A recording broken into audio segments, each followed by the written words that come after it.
Bonjour,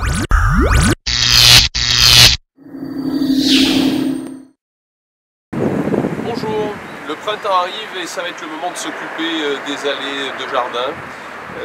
On a ici un très bon exemple d'allée qui a été très empruntée cet hiver. Donc on va essayer de faire une allée avec des dalles et on a choisi les dalles France Construction ex-dalles. Donc c'est des dalles en caoutchouc recyclé.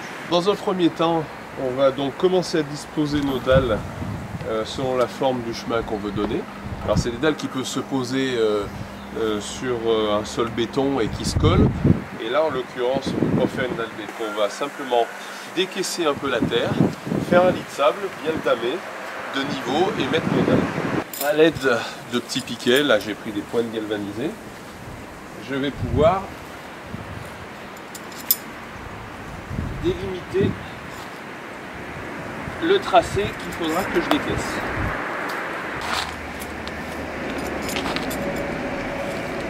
Voilà, donc une fois que j'ai mis mes pointes qui vont délimiter la partie à creuser, je vais pouvoir enlever donc les dalles.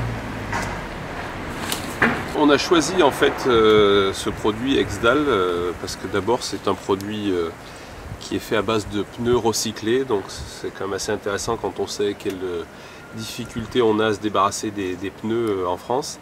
Donc du caoutchouc recyclé, donc on voit qu'on a différentes épaisseurs, là on a du 20 mm et les dalles existent de 10 à 80 mm.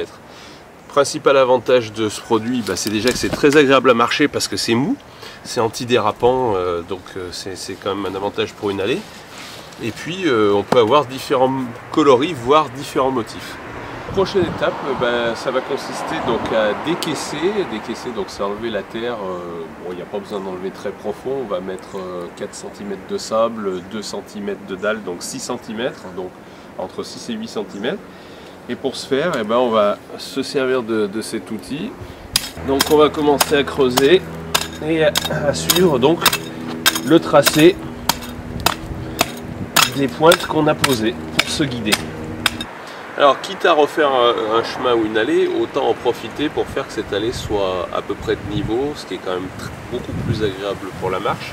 Le terrain naturel a une pente assez marquée.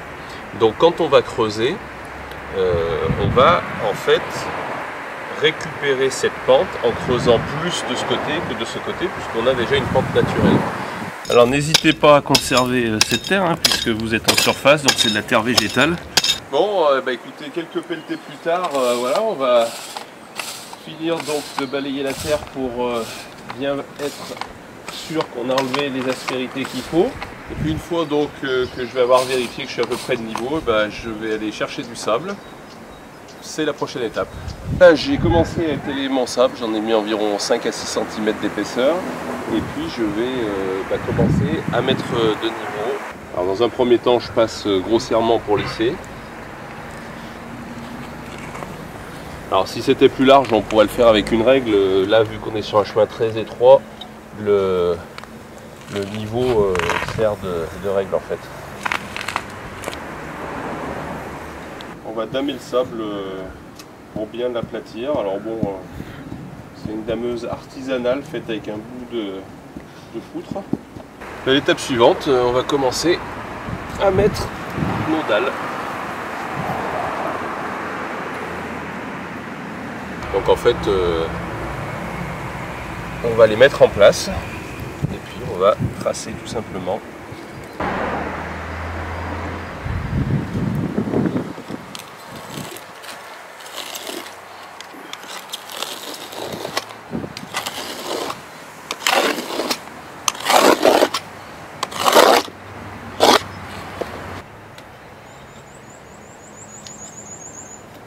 Une fois que j'ai fini mes coupes et que mon chemin est bien de niveau, je vais quand même mettre une colle spéciale, donc une glue PU59, qui va permettre d'éviter que les dalles se disjoignent. Donc on va coller sur la tranche en fait.